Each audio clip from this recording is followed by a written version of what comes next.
Hello, and welcome back to the Near Spiritual Awakening podcast. My name's Dr. Val, as you know, and I have a beautiful, amazing guest here today. Sarah, welcome to the pod. Well, thank you for having me. I'm super excited to be here. Yay! I just find it really amazing how our lives kind of intertwined, maybe starting 5 or 6 years ago, and then it was like in and out and in and out, and now it's really in, like on many different levels, True. including this one. So I'm just like, yay, yay, yay, yay. And for the listeners, of course, you realize that there's a lot of background and relatedness. Like I know Sarah, some of my guests I have no idea about. It's like literally the second time I meet them on the podcast, or maybe for the first. But you're someone that I've had a few interactions with. We've had some deep Um, conversations, that's for sure. exactly. I don't know if you can call them conversations, maybe along the lines of telepathy, but yeah.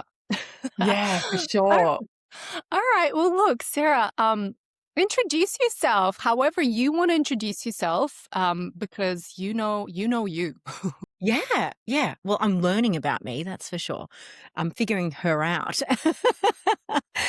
Introducing myself is probably one of the most challenging things that I get asked these days because I don't have a title or know exactly what to call myself. But the truth is, the most important role that I have in this world is I'm a mum of 3 beautiful children, a wife, a homemaker, and I happen to run this incredible wellness centre here in Wallan, Victoria, Australia.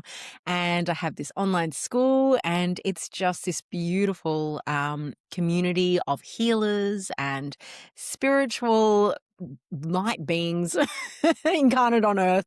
And we're just having the best time. We are having so much fun. That's a little bit about me.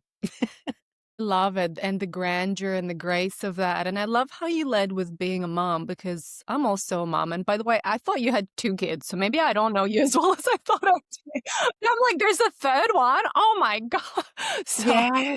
so Yeah. my view of you expanded even more. If you, I'm like 3 children. Anyway, Yeah. that aside, and a husband. My goodness. I'm Yeah. like, Yeah. wow. And the wellness center. But it really speaks to yeah, to the beauty of the feminine energy and what we're capable of. I'm not putting anyone down, really, but it's like the 2000s, numerologically speaking, is the feminine era. We're away from the 19s, 19 whatever, which led with the one, which is a very masculine energy. However, the 2000s are a lot more feminine, and I just love the way in the which it shows up in the world, including how you just introduced yourself. So I'm really thrilled. Yeah. We wear many hats, us women these days, and men, and men. I'm always talking about women because it happens to be my um, broader audience is women, and that just is what's been happening. But I tell you what, men are starting to really find their feminine energy as well. And when I say this, it's more about their creativity, their flow, and I'm just watching my husband go through that at the moment.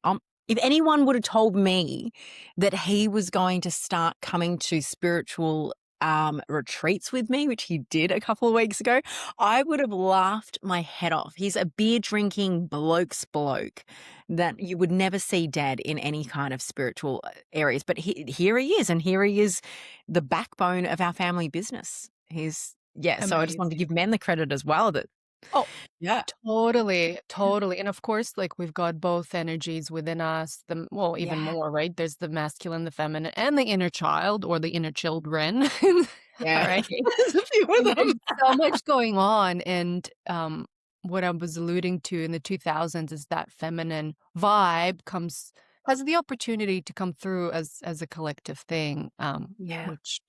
which is beautiful. It is. It's really But great. yeah, I'm for everyone. I'm for women, for men, for children, for other beings, all I'm for Yeah. all and beings. Yeah. Okay, well, listen, Sarah, I'm going to ask you the question that I ask all my guests about given that it is the Neuro Spiritual Awakening podcast. What was your flavor of the awakening process? If you could, I know there's multiple and we are kind of go through them all many times, but maybe maybe your favorite one or the first one, or just, yeah, because the intent of the podcast is to give people the literally the different flavors of the awakening podcast, of the awakening process, so that if someone's sitting there like, I don't know what I'm going through, they can relate to, oh my gosh, like that happened with Sarah or with this person or with that, like just so people can get recreated in our experience, or at least get to have the experience that otherwise they might not, which is such a beautiful thing about being human and sharing about our experience. It's so important, isn't it, to be able to share what it was like for you, because there's this misconception that a spiritual awakening is some rainbows, lollipops, and fairy tales, and we just sort of float in and we've got these beautiful abilities and we see things. And there will be definitely moments of that, but there is also what we call the dark night of the soul that many of us have to go through. And that's ugly, and it's not a night at all.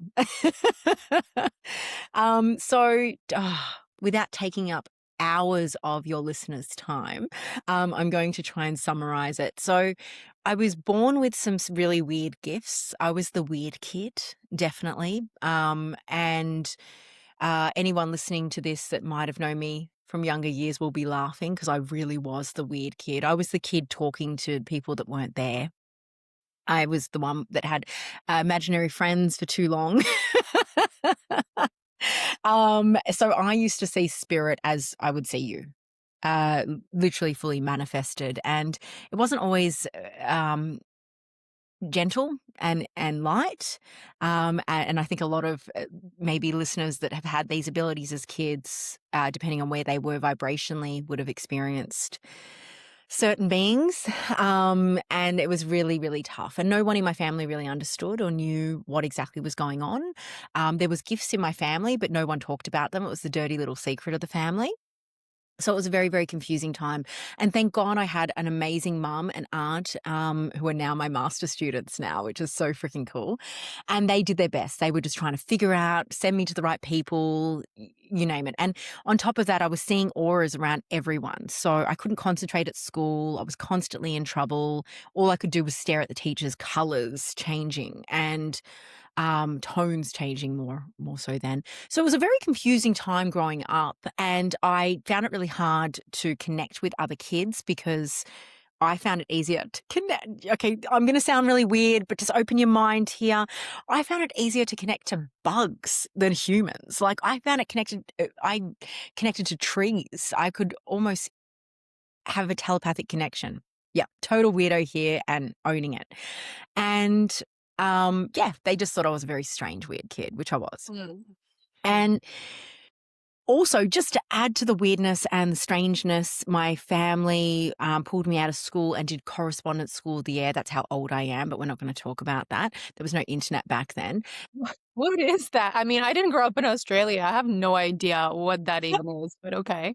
So we traveled the outback of Australia, and there were most remote areas where almost pretty much only Indigenous people hung out. And there was no internet back then in the 90s, so we had to do radio cattle stations and like speak to teachers every time you'd reach, like every couple of months, and then send packages in the mail of the schoolwork. Yeah, it was a thing. So I sometimes would be 2 months before I'd see another child. It was that remote. So And I you got to didn't have spend siblings? No siblings? I'm an only child. Okay. Hey, me too. Another Oh, synchronicity. there you Hey, go. yeah. So, I got to hang out with the Indigenous tribal Australians quite a lot, and I think this is probably why I'm such a strong earth healer, but that's another conversation. And it was just such a beautiful, incredible way to grow up, and it really flourished my gifts, but it also isolated me a little bit. And that was tough. So what happened was my gifts got so strong by the time I hit 17, the abilities were so intense that I couldn't function. It was getting to the point where I knew when someone had cancer. I knew, yeah, it was too much for us, and no one understood what it just felt really too much. So I don't know how I did it, but I shut it down. I just literally made this decision one day to shut it down so I could live like a normal human being. And it worked. I was able to really shut it down, bring it down. And I was able to grow up and travel and have fun and become a mum. And the abilities were there, but they were just sort of peeping through, almost bleeding through.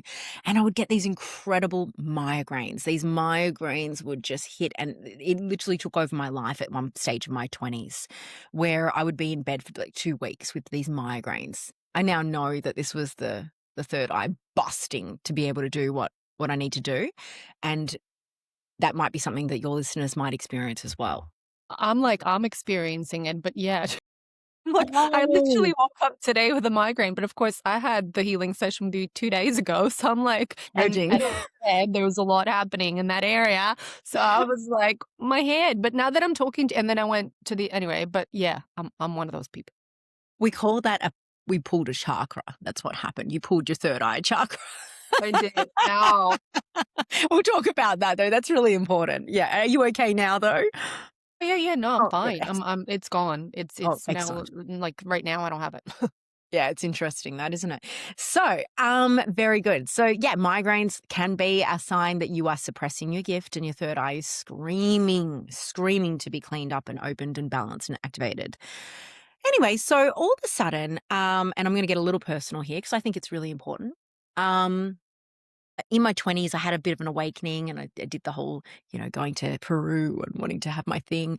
But it wasn't time. It wasn't quite time. Obviously, I needed to have children and do the whole normal thing. And I went into the corporate industry and I ran branches and I did all the impressive normie things and never felt like I was being me. I never felt like it was authentic. And then one day, I'll never ever forget it. It was just in the middle of, just it was in the middle of COVID. Um, and prior to that, going back a step, I'd lost a daughter. We'd had a stillbirth baby. Oh, I'm so sorry. And yeah, I know, but it was so important that it had to happen. And I say this with so much love. So just before COVID, I think well, actually, it was quite far before COVID. So I'll go backwards. It was in 2015. We lost Katie. And this is where the big awakening happened, which it always does. It takes that massive trauma to go boom. And we lost Katie and I had to birth her and it was really tough because she'd passed away an hour before. And uh my husband couldn't be there. He just couldn't. He shut down. So, and my mum was looking after my little boy at the time, and I was alone in the room. And um my midwife named Mary was so incredible. She coached me through it.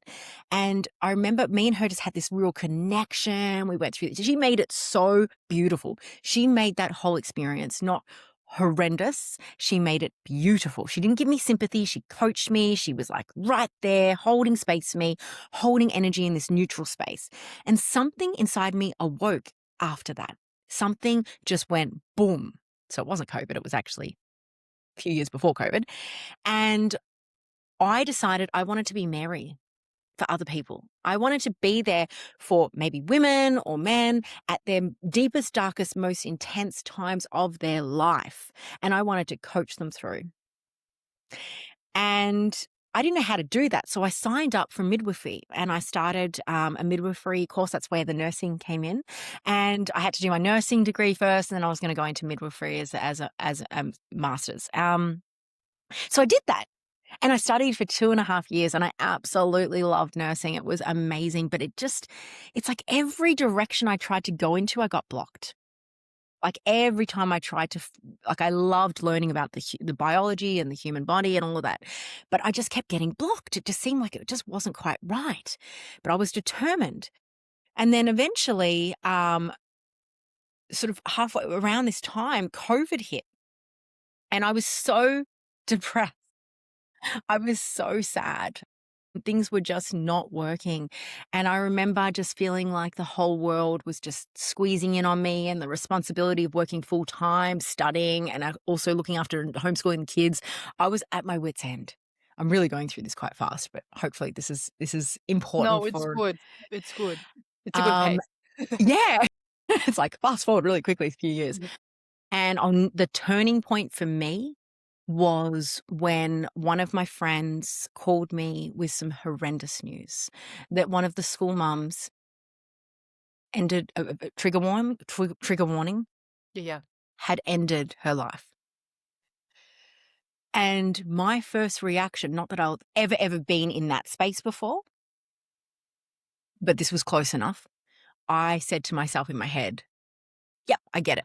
And that was it. I was like, "Oh, no, no, no, no, no. I never want to get it. I never want to understand where that person's at and Mm, understand why they did what they did. mm, mm. I'm too close to that. That is too much."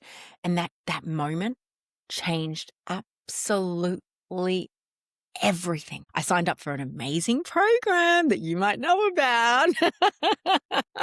And boom, I was erupted. And it pretty much I quit nursing. I literally started the business a couple of months later, and because I had my Reiki and onwards, and it started off as a little Reiki business, and then all of a sudden it turned into this incredible fast-paced experience, and here I am, yeah, in 2026, and I'm still trying to figure out what happened. Hey, aren't we all? But, that's amazing. Like, there were just thank you for sharing everything, in that detail, and, I mean, I love that, and like we were saying just before I hit the record button, those kinds of experiences, the really, really what some people may call unfortunate, ugly, and terrible, and, Mm, like, they really do shape you if you let them. yeah, yeah, they're massive, and they have to happen. And I always refer to the analogy of, imagine that this is a video game that we're playing. And it if we're the character Mario and we're just literally walking around doing nothing on a straight line, we're never leveling up, we're never challenged, we're never learning, we're never experiencing anything, then we don't grow. We just keep walking straight in a straight line. It's very freaking boring. And that's not why we came to here on earth and incarnate on earth. I truly believe we came here to learn more about ourselves, to really evolve and understand more about who we really are. And the only way we can possibly do that is through the challenges. When Mario falls down the portal and ends up being in a different space or gets eaten by that flower, I don't know, it's been a while since I played. But you get the Venus gist, flytrap. Yeah, yeah, yeah. right? Right. He dies, he comes back, he dusts himself off, and then he levels up. And all of a sudden he's on the next level, the next level, the next level. We can't level up unless we It's have these challenges. it's such a fun analogy, though. I love and that's, like, something that I really love about you is the it's just the lightness and the love that you bring even to the most, like, horrendous things, 3D things that people go through and we go through. And it's so vastly distinct from toxic positivity, which we Yep. discussed with you as Mm. well. It's not that. It's just like literally, I love the analogy of the Mario game and the upgrading Mm. due to reincarnation or whatever you want to call it, right? Um, it's so cool because I find there's a lot of like there again, self-expression is vast, and I love the freedom to speak and express ourselves however we want to, but I find, especially within the spiritual community, like, there's a lot of people using terminology like Mhm. evil eye and dark magic, and it's cool, like, I'm not saying those words are bad, and that may be the best capacity to describe some things that that exists out there, or even the parasitic attachments, that we like some people, those are dark entity, like, fuck. I mean, like, Yeah. we're already in the middle of World War III. If I hear one more dark fucking entity attached to someone, like, that's not like that does not empower me. So what I'm Absolutely. saying is, I find your approach very empowering, for me anyway, and I assume for other people. So I just wanted to say that publicly. Amazing. And I love that you said that because this was something that I never, ever set out to learn in expertise. But we spoke about this during your session as well, about how it's actually become an expertise of mine in my work, working with parasitic energy, working with these particular energies. And it's one of the most beautiful things that I do. And that's going to sound really strange if you don't understand the concept of what we're talking about here. I understand the listeners are like, what is this girl on? But No, not on this podcast. I'm telling you. No, no, this is you're right. in the right My place. listeners are well into this, so just letting you know. You're at Yeah. home, yeah. Amazing. That's amazing because, and I'm not saying this from some cockeyed positivity, blind perspective. I saw the darkness. I've experienced the boogeyman. I got to see them materialize in my face when I woke up when I was a kid for 17 years. So I'm qualified to be able to share this. I am allowed to share this because I actually went through the darkness and I'm now in the light of it. So, but the yin and yang is very important to discuss. It's something that, this, like you said before, there's a toxic positivity movement going on at the moment. It's all unconscious. They're all well meaning beings. People are trying to bring the light in, to bring, to sort of force the light in. But here's the thing, there is, yeah, I like to see that. I like to, if I'm going to be alchemizing, which is what I would probably give myself a name for, I'm going to actually say it's more about bringing the darkness into the light, not the other way around, not bring the light into the dark, So it's about actually shining a light on what's already always there. It's like if you imagine a dark room at the moment, the world looks really ugly. It looks really scary right now where we're going through so much crap and everyone's like, oh, it's turning so bad. No, no, no. This was already always there. We're now turning the light on in the room and we're seeing the mess. When we have more light in the world, we can actually see what was already always there. It's now more visible. So what we do in this shadow work side of energy healing is exactly the same thing, but from a personal level. What we do is we start to see, and I gave you this analogy earlier, that we have this beautiful, beautiful energy field, and this energy field is the main focus is to be high vibrational. But the truth is that can't be done inauthentically. And we spoke about this recently. And I like to use the analogy because it's too wishy-washy and hard to understand when people are just talking about these wishy-washy words, right? I'm like, give me some grounded analogies, please. So imagine that you've got this helium balloon, right? And our natural state is to rise in vibration. We were born this high vibrational being. It is what it is. But this balloon signifies that. We come in as this high vibrational balloon that natural state is to rise. But we get told at a young age that we're not good enough at something, and that weight pulls that balloon down. Or we don't feel like we're allowed to express anger, and that's a trapped emotion that gets pulled down. And then throughout the years, our balloon drops and drops and drops, and our vibration drops and drops and drops and drops.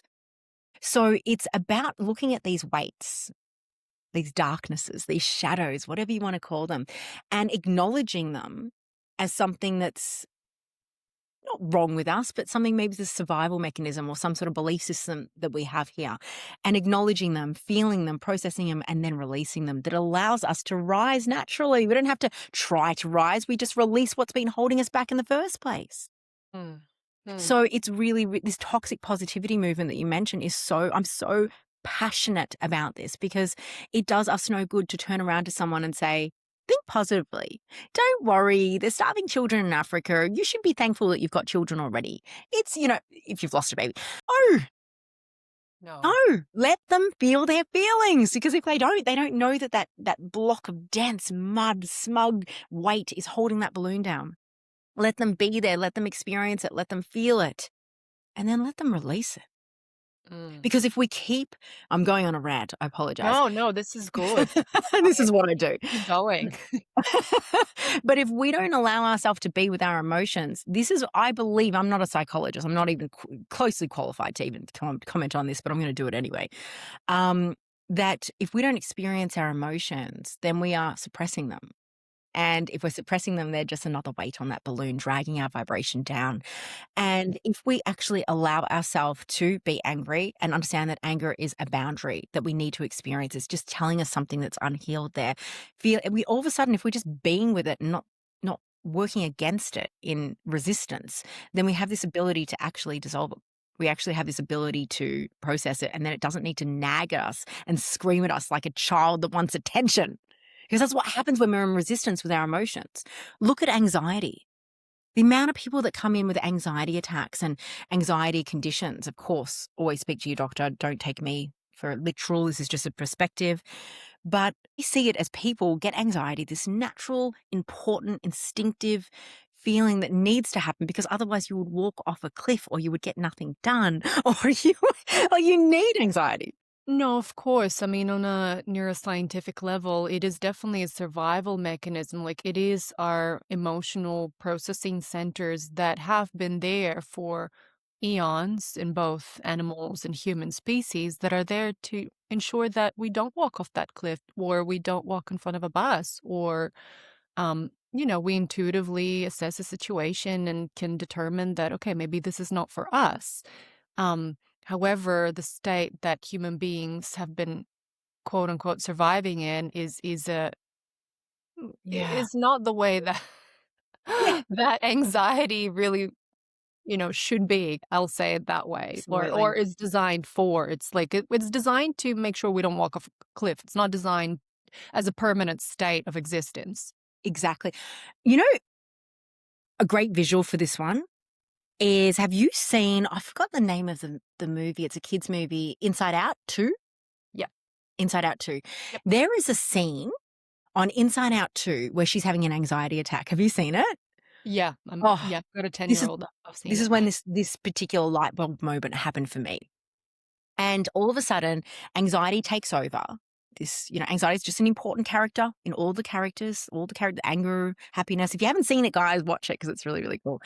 And anxiety is just an important part of the team, needs to be there. And all of a sudden, anxiety takes over. She wants to control the situation. And anxiety is this orange, which is really interesting because they used orange, which is how I see anxiety in the aura. So just a hot tip on that one. And orange starts swarming around her like a tornado. And that's how I see it. So whoever did this whole inside out creativity can see auras, just so you know, because they are right on it. The colors were perfect. Hey. Yeah, right on it. Anyway, so in this scene, all of a sudden she starts panicking about panicking. She starts getting anxious that she's anxious. It's almost like, oh no, there's something wrong with me because I'm anxious. And what happens where you bring your attention and your energy, it expands and it gets bigger and bigger and bigger. How often are we panicking about panicking or being anxious because of the fact that we are anxious? Hmm. Yeah, I mean, it is like the law of attraction, if you will, right? Like it just Mm, attracts more of the same. And absolutely. on a neuroscientific level, of course, it's manifestation. Like once you focus on one thing, the brain will filter everything else out except that thing or things that are like that thing. Yeah. It's it's part of the RAS, the reticular activating system, and a bunch of other neural systems that function in a way that if you see, okay, focus on a red car or don't look at the red car, all you see is a red car. The brain's fun like that. Oh, this is why I love chatting with you because you get to bring this really grounded view on these concepts as well and give me that neuroscience perspective. I love neuroscience. It was such an interesting subject and I would have loved to have gone deeper into it. But when you are able to comment on and this is what my podcast is all about with you, we were able to really go, okay, so when I'm channeling, what is happening in the it was so fun. It's a lovely I would like to say grounded view of it because we can get really carried away with the wishy-washy, woo-woo conversations, which I love. But it's really nice to have that connection from science to the metaphysics as well. Yeah, it Yeah. is. It is. I mean, for people like us, it is, but yeah. Yeah. Hopefully your listeners too. Oh, yeah, no, I mean, like us, I mean, everyone who's listening, like Awesome. us. Yeah. They're my people. Amazing. But yeah, so I guess that's what I was getting at with the toxic positivity. I think that if we can really get to the, and I'm not talking about root cause. I'm not talking about going into your trauma and reliving. That's not actually something that I'm talking about. With shadow work, it's about actually acknowledging that you have this dense energy in you that's holding your vibration down, and whatever way you need to, if that's traditional psychology, counseling, energy healing, transformational coaching, whatever it is for you, that you're going to be able to access this density and be able to acknowledge it, respect it. And that's important. Respect it. It's not the enemy. It was there to Mhm. protect you in the first place. And then release it in your own way. May that be breath work. May that be energy healing. May that be punching a punching bag. May it be going for a swim. Whatever it is, once you release these dense energies that hold these weights that hold your balloon down, you rise naturally. It's not something that you have to try to think positively or inauthentically to get to. That won't work because emotionally you need to really believe it. It needs to be real. So Yeah. yeah, thanks for letting me share that because I think that's really important. Oh, it's perfect. It's really, really perfect. I can't say any other word at the moment because, it goes back to what I said before about how you live your life and just my experience of you and your work is very light. Like, you don't have to sit there and be intentionally focusing on raising your vibration. Mhm. Yeah. I'm gonna really raise my vibration today by doing A, B, C, and D, and F, and X, and whatever. Yeah. Okay, like, okay. Yeah. Or you or we can just raise up as a balloon after releasing all the stuff that was weighing us down. Again, perspective really gives us the experience of life, and as I was talking to the last guy that I interviewed yesterday, who I've known forever, but we were literally talking about how our perspective is everything, and there are as many perspectives as there are people, but also as time goes on, your perspective changes. Like my respective perspective right now will be different tomorrow or the day after, and it's all kind of based on my experience. It's very complex, but fascinating and amazing at the same time, and it is really the source of the richness of this experience here on Earth, at It least is. my perspective. Yeah. Yeah. Absolutely. um, And the interesting thing when you were speaking about this different perspective of it, I wanted to give a real world example of what this actually looks like because I like to give people tools during any conversation we're having so that you can actually go out there and try this yourself. But there is a place for positive thinking when of course it's authentic. So if you are feeling a bit low and meh and having one of those particular days and you don't even know what's causing the meh. I call it the meh when it's not quite terrible but you're like, if you're feeling that one day and you've tried putting on the beautiful music that uplifts you, because what we hear and what input we put into our life does actually make an effect. So if you're watching horror movies or murder mysteries constantly, or you're constantly surrounded by negative people that are going to talk negatively, there's going to be due to the law of resonance, you're going to have an experience of resonance in vibration. So inputting yourself in environments that are more high vibrational is going to have an effect on you. So if you look at the people that you are hanging around with, you look at the people that you're experiencing most of your life with, are they quite low vibrational or are they quite high vibrational? So high vibrational people they see the world as happening for them rather than to them. There's always something to learn from. There's always something to evolve from, no matter what situation. Or they'll, see the glass half full. Or the ones that are quite dense. I don't mean dense as in like stupid. I mean like dense in vibration. They are resentful, angry, guilty, shameful, all of those particular things. And if you're spending your time with these people, they are going to have a resonance effect. So it's about looking at the environment as well. It's about looking at what kind of things input, what shows am I watching, what music am I listening to. Those things are very, very important too. And when you do feel that meh or that horrible sadness or whatever comes through, just stopping for a minute. So for the other day, I was with the kids and I was angry mum. I was just mean mum. I was ugh, not the mum I like to be.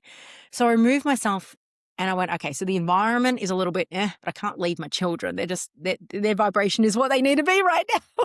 So I'm going to remove myself from the situation. I took myself out. I had a cup of tea in nature, which is really high vibrational. And I went, okay, what's your issue, Sarah? And I couldn't figure out why I was feeling meh, but I just sat there and just noticed where it was in my body and imagined the energy was there. And I did some breath work. That was my choice of helping to embody it and clear it. Or I just allowed myself to be sad for a minute. Just allowed it. Because so many times we don't allow it. We're like, oh no, stop it. No, no, no, don't feel that. We don't have time for that. No, no, no. Just allow it. It took me 5 minutes. And I was happy mum again. I was able to deal with them. Like when you actually surrender to it and give yourself a minute to just be with whatever emotion, if you see it like a kid crying for your attention, be with the energy and then really respect it. Don't push it away. It's not the enemy. It's information. It's data telling you something is not aligned. So good. So good. Um, I talk about epigenetics a lot, which is what you're describing, right? There you go. I mean, what you're describing is what you're describing. Yeah. However, as in my line of expertise and something that I often mention on the podcast and in my courses, it's stuff like epigenetics, which is the way that our environment impacts us at the level of our DNA. Mm. Okay. So of course, I mean everything's energy. You're talking about the principle of the energetic principle. And you said it before. It is the principle of resonance, right? Yes. Yes. However, in scientific terms or terms that I'm more familiar with, and I think my listeners are by now very familiar with, this is epigenetics, and it's something that I've looked at and studied, and as I said, teach people about. But it's literally what you say. It's our environment, whether it is our social environment, our physical environment, our emotional environment, our spiritual environment. It literally impacts us at the DNA level, which is, of course, crystallized energy, right? That is pretty tiny, but we can still see it with a microscope. We can still see DNA with a microscope, but it's things like the turning on and off of genes, like stress related genes will get the DNA will literally unravel itself and make stress related genes more easily transcribed into proteins like cortisol and whatever, right? If your environment is having that kind of impact on you. So if you're in a socially low vibrational environment, yeah, your DNA is going to release or open up all the stress genes, and they're going to turn into proteins that are going to go and affect your physiology, which affects your mood, behavior, and your body, right? And then if you're in environments, let's say social environments that nurture you, that empower you, the opposite happens. Genes like serotonin and dopamine get opened up. Like literally, it's a physical thing. The DNA is crumpled up around proteins called histones, and then when you place yourself in a great environment, it starts to open up and make available for the transcription and the translation machine, right? Genes that are happy genes, happy molecules, serotonin, dopamine, like GABA, which is the calming neurotransmitter. Like all those things. It's pretty cool. I mean, I nerd out on that, and I have a billion examples of that. But what you just shared is an example of epigenetics, so I'm sure the listeners would appreciate. I mean, I appreciate it anyway. I appreciate it. I think this is delicious. I just love it. I love hearing it from that perspective as well. And it makes so much sense because I talk a lot about vibration and frequency. But what the theory is saying is science is pointing to this. It's actually pointing to this happening. I mean, we have to open our mind to it.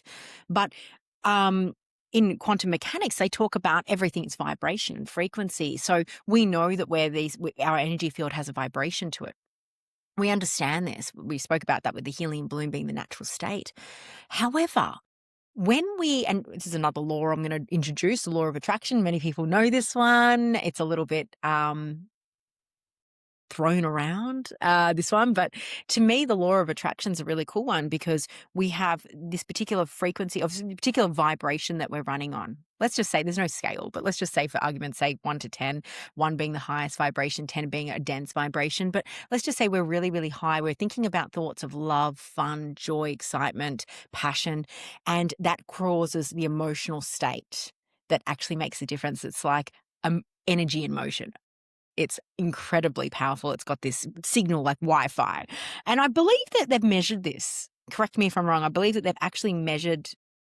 They measure like different brain wavelengths Yeah. and neurotransmitters and like MRI, ultimately brain activity during different states that you have mentioned before. That is true. And also the interconnectedness within brain regions. They do measure this kind of stuff. So freaking cool. So cool. So when we're sending out this signal of love vibration, due to the law of attraction, that's when we talk about a frequency. We're actually sending out this vibration and we must be matched to the same vibration. And I think this has really gotten confusing in a lot of cultures and terminology around the concept of karma. What we send out, the cause and effect, what we send out is sent back to us. And I don't think that there's any one, and it's okay, whatever belief system you have, but personally, I don't believe that there's any bearded man up in the sky judging us and saying, you were good that day, so I'm going to send you something good. I think it's science. I think we're actually what we're sending out, we get back. And it really does, it does ebb and flow depending on where we're at as well. So if we are in an environment where we are like we were going back on before, where we're constantly feeling feelings of acceptance, gratitude, fun, joy, we're going to get more of that. We're going to attract people into our life that will have more joy, fun, or you might attract more clients in that area, and this is where synchronicity starts to play, which we had a good old chat about before we started this. So, and synchronicity will just allow us to show us what kind of frequency, what kind of TV channel we're on, what kind of tune up we're in. So, yeah. So cool. Very, very I mean, listen, I can talk about the neuroscience and the epigenetics of it till the cows come home, but see, um, I can't see the not yet, as we said before, I can't see the murky stuff around the chakras as well as you do. So I love speaking to you because although I've read about it in books like, Hands of Light, that was written by the NASA physicist who then started seeing all the stuff. And like I Yeah. know it because I learned about it and I saw pictures of it, but talking to someone who like constantly sees it is very validating because Yeah. I know the ins and outs of the science of it. But hey, I fully trust you because I've experienced working with you. And I'm like, well, yeah. And plus I read that other book about, below. I don't know that person. She's dead now, but that makes sense to me because she's very sciencey about it too. Right. But it's just amazing. It's really, really cool. It's really, really cool. It lights my soul on fire, if you will, when the two worlds collide, the spirit world, which are not separate worlds. They're really the same world, but our capacity to talk about it from different lenses and different perspectives is really heartwarming for me. That's all I can say. Yeah. So, did you want me to share anything about chakras? I actually you can. This is it's open to you. You can share whatever you want to share. I did want to touch on, however, the different modalities like that you work with Mm. and what has you work with those particular ones, like the violet flame, for example, or you like tell us more about that if you want. If you want. Absolutely.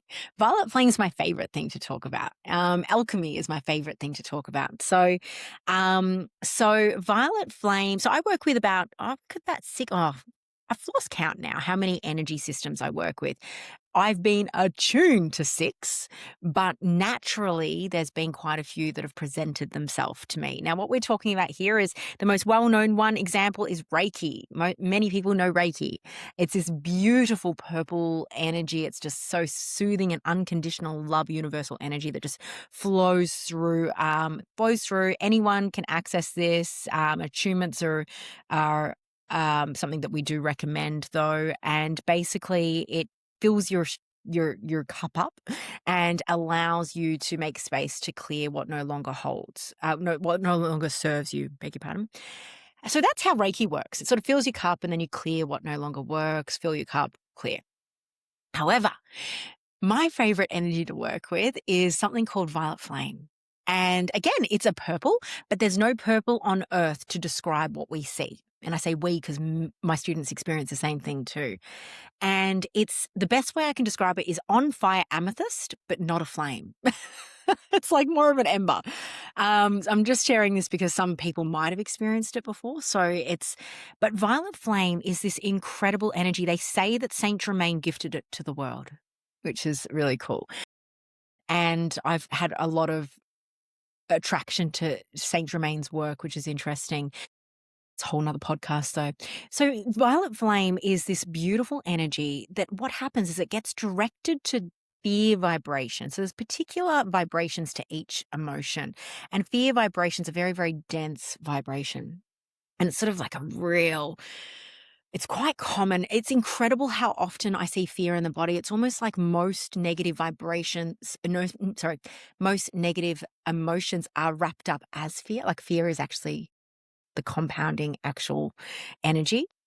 Um, so violet flame finds fear vibration in the energy field, and it doesn't just fill the cup up and then clear it. It actually absorbs the fear, transforms it instantaneously into the opposite vibration scale, which is love. So it's so freaking cool because yeah, Amazing. Yeah. No, it's amazing, and I just wanted to touch on the fear, like, I found myself immediately judging that fear is bad and that thinking like, "Oh, well, we're born and conditioned to feel fear, by those elites that are coming to light now and blah, blah, blah." And then I was like, "Oh, fear is just fear, yeah, and love is love, and they're different vibrations." That that's what we're talking about. We're not yeah, Yeah, there's no I'm not judging. Like, fear is fear, and we experience it, and as I said, on a neuroscientific level, it's required. It's required to make sure that we don't walk off a cliff or that animals actually survive and don't get eaten by predators and stuff like that, like that's and right. however yeah, we do live in a world that conditions us to feel that all the time, and it's really not necessary, but I'm not gonna blame any of it. I mean, that's the experience we were after, hence otherwise we wouldn't incarnate here. Yeah, Would be like, "I don't need that experience. I'll go to exactly. some other place." That's right. Um, but yeah, fear is fear and okay. And violet flame, hey, can transmute that Does. I into use violet flame sorry to interrupt you.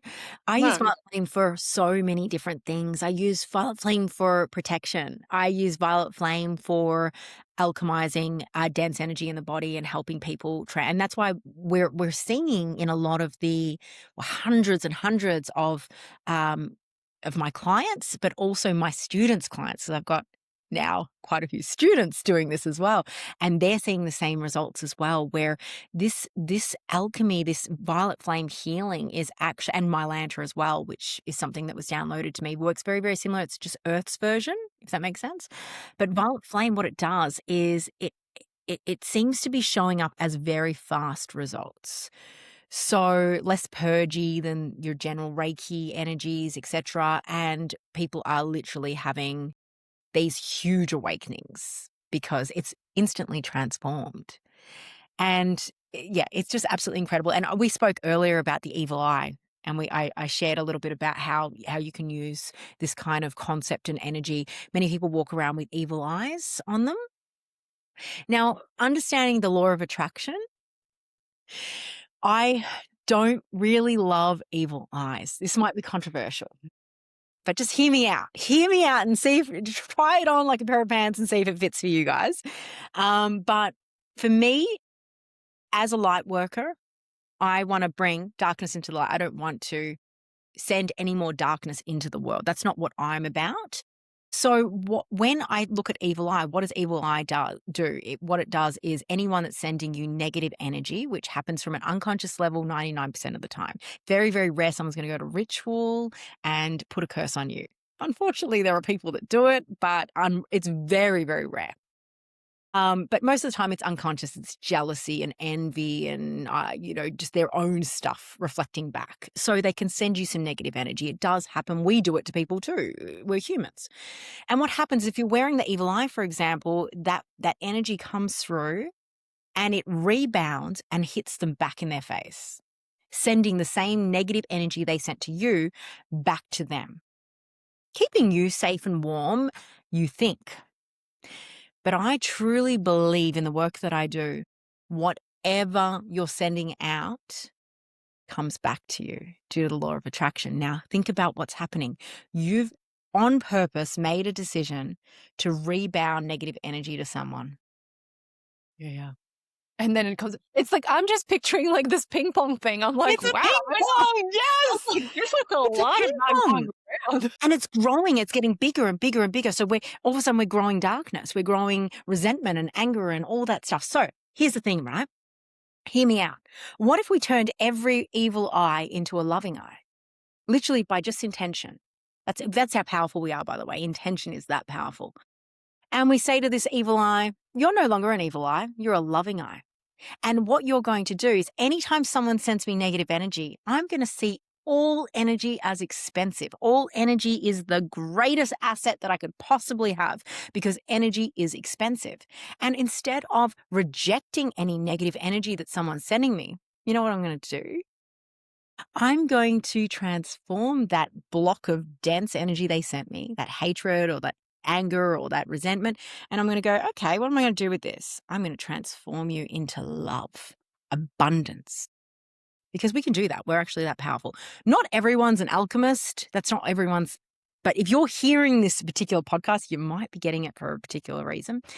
Just by intention itself, you imagine this beautiful violet flame around it. You imagine this beautiful love transformed around it. It's going to use some imagination, guys. You have to use your imagination for this. And you're going to make the intention. You can even keep a little bit of abundance for yourself if you want and a bit of love for yourself, or you can send it all back to them because I can tell you right now, if anyone is sending you negative energy, they need love more than anyone in this world. And when we raise their vibration and we give them love, it makes the world a lot better place because they're no longer harming anyone else. If they're sending you negative energy, they need it more than anyone. Wise words, wise words. I love that. I really love that. You really are a pioneer, which speaks to your numerology, but that's a whole other podcast, which you should definitely come back for. Be my regular. I'm like, we can just do this every week. Fine with me. I love talking. So Well, but not only like, hey, my listeners know that I interrupt most of my guests. Like when I'm like, okay, we should move on now. I just say it, but I haven't said it a single time. you So haven't. that lets you know, how this is for me. But listen, okay, before we do conclude, because I will cap this at 1 hour. I don't think the brain has any more space. Yeah. Full Especially for brain. my rants. No, they're not rents. They're very, very useful info, and hands-on applications. Because of course, your Capricorn Sun. Where would we be without the hands-on applications in the 3D? But listen, what about anything else? Like you want to talk about the chakra system? Anything? Can I ask you about the lantern? Like I know that's a very long conversation, but if you want to talk about any of that in the last couple of minutes, just please do. Otherwise, come back again and we'll talk about it. Well, my lantern might be a whole nother thing, but my lantern is basically what I explained in Violet Flame. It is the exact same principle. However, it's Earth's energy. And the one thing I will say about my lantern energy is you don't have to be a healer to tap into my lantern energy. You just have to have some sort of love for Earth, love for connection of the trees, the earth, the wind, the water, you name it, the lot. And here's the thing, many, many years and many, many cultures of witchcraft and Wicca, they talked about Earth's energy being very powerful, names for it. And they were right. And they also had this this perception that you had to sacrifice something to receive Earth's energy, which is very, very powerful in their rituals. So I'm going to shake this up a little. I'm going to be controversial. This is the information that came through with me. Again, try it on like a pair of pants, see if it fits. Anyone that practices witchcraft out there might be like, what is this girl on? But try it. Yeah, try it and give it a go. So here's the thing. The information I got was, yes, there doesn't need to be an exchange of energy to receive Earth's magic, Earth's energy. And Earth's energy is extraordinary alchemy. It's like violet flame. It's very powerful, and you can really achieve anything out of it. However, throughout the years, they thought they had to sacrifice something that they loved, sacrifice something that meant a lot to them, sacrifice something that was very important, or even an animal or something. Yeah. What if we don't need to sacrifice something that we love, sacrifice something that we need? What if we were to actually pick up one of those dense energies, hear me out, that we no longer want to hold anymore, right? It's energy, and Earth is neutral. It doesn't see it as positive or negative, right? And it's the great alchemizer. So this Mylanta is this beautiful image that I received in a download of this milky, greeny river that's in the inner Earth. Okay. I don't know a huge amount about, I know there's a crystal cave, it's in this inner Earth, and it's a river. And whatever touches this river is alchemized, very much like the violet flame, into a very loving vibration. It's like this beautiful white vibration. So what they showed me, these guides, is they showed me that I could if I had some density, some dense energy that I was no longer wanting to hold, I could send this energy to the Mylanta River. Just imagining it in the center of the earth in this beautiful crystal cave. And it would touch this river and instantly be transformed into love. And it would recycle that same energy, but now bring it back up my spine and land back in my body as light. So this opened up so much because I was like, hang on, what if Earth didn't want us to sacrifice something as a gift? It needed something as energy to transform that magic to many witches or many Wiccans in the past. And it wasn't so much that it had to be something that was important, because Earth's neutral. It's unconditional love. So what if it just needed energy?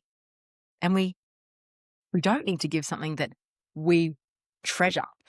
So yeah, that's how Mylanta River came, and it has been revolutionary. It has changed the life of so many healers, especially, but you don't have to be a healer to use it, because what we found as well is this technique. It's like an energetic dialysis machine, where we never have to take from the person's energy that we're helping. So healers are finding it amazing because they're clearing their participants or their clients' density through this beautiful tube. It's landing in the Mylanta River, transforming into light. The healer brings it up their body, which replenishes them and their channel, and then they deliver their own energy back in light. So it's actually this the client's energy never touches the healer, only when it's transformed into light. So the healer gets benefit from the healing and energized by the healing, and the client gets to recycle their own energy and have the most profound clearing they can ever imagine. So my healers are energized after doing healings, and everyone wins. Everyone wins. Everyone feels amazing.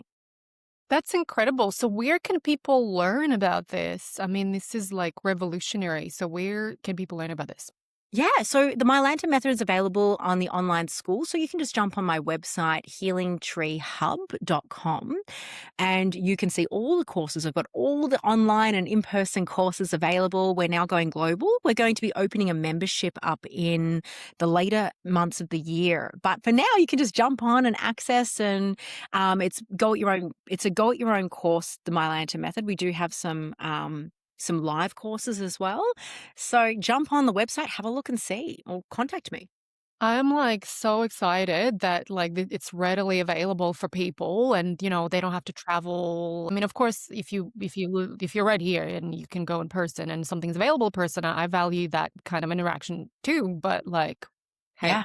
It's literally a 3-hour course. It's so quick. I've made it ridiculously cheap, like cheaper than a lunch date, because I want everyone to have access to this without any doubt. So this is super, super important to me to get this out, because I was so sick and tired of seeing healers feeling the symptoms of their actual clients. That's one of the reasons why it was downloaded to me, because I was getting the conditions of my clients. I was getting gout in my leg for a day or two. I'd get a migraine if they had a migraine. That does not happen anymore. And now us healing tree healers, we work in festivals, 11 healings after one after the other, bouncing off the walls fine. So we are all benefiting, and the clients, most importantly, are benefiting. They're getting huge clearing results. Mm, And yeah, and it definitely speaks to, I mean, to me, it all makes sense because, like, we live, again, we incarnated on Earth. Like, and I had Rachel Vaughan here, who's really big into ley lines, and she's a whistleblower for things like satanic ritual abuse. But that was episode 9, and she, like, I was like, "Oh, how did your awakening process happen?" And she said, "Well, the Earth is awakening. That's why it's happening to mhm. all of us." I was like, "Oh." I was like, "Now that you say that, that makes complete sense to me." Absolutely. So, yeah. Wow. What a amazing. I mean, definitely everybody go to the course. I'm going to and and educate myself because why wouldn't you want this? I mean, this is Yeah. incredible. Yeah. Um, wow. It's a game changer, and it's only really just been available, this new information. I'm sure I'm not the only one that downloaded it. I'm sure that there's many spiritual teachers out there that have got their own name for it. You can laugh, but I called it Mylanta because the color of the river looked like that Mylanta drink. So it stuck, and I just called it Mylanta because it looked like the drink, and then I had to trademark it with an R on Oh, because oh. everyone knew it as Mylanta. Like all the students, all the clients knew it as so I wasn't going to change the name. But yeah, yeah, I'm sure many people have different names. It's so funny. Again, I love that about you. Very light. Like, very light. I love it. Well, look, Sarah, so thank you so much. Again, this hour has just flown by. I could talk to you forever and definitely come back on the pod, but just so grateful for everything. Thank you so much for being here, sharing your wisdom, yourself, your experience, your energy with us. Thank you. Thank you for really bridging the gap between science and our work here. You don't know how important this is for our industry, for many people coming in from maybe not being quite spiritual and really learning about this. So I wanted to thank you for being you because it's making a huge difference out there. My pleasure. And thanks to the listeners. As always, love, share, subscribe, share this with someone you never know who's awakening you will contribute to. All right. And until we see you again, bye bye. Bye.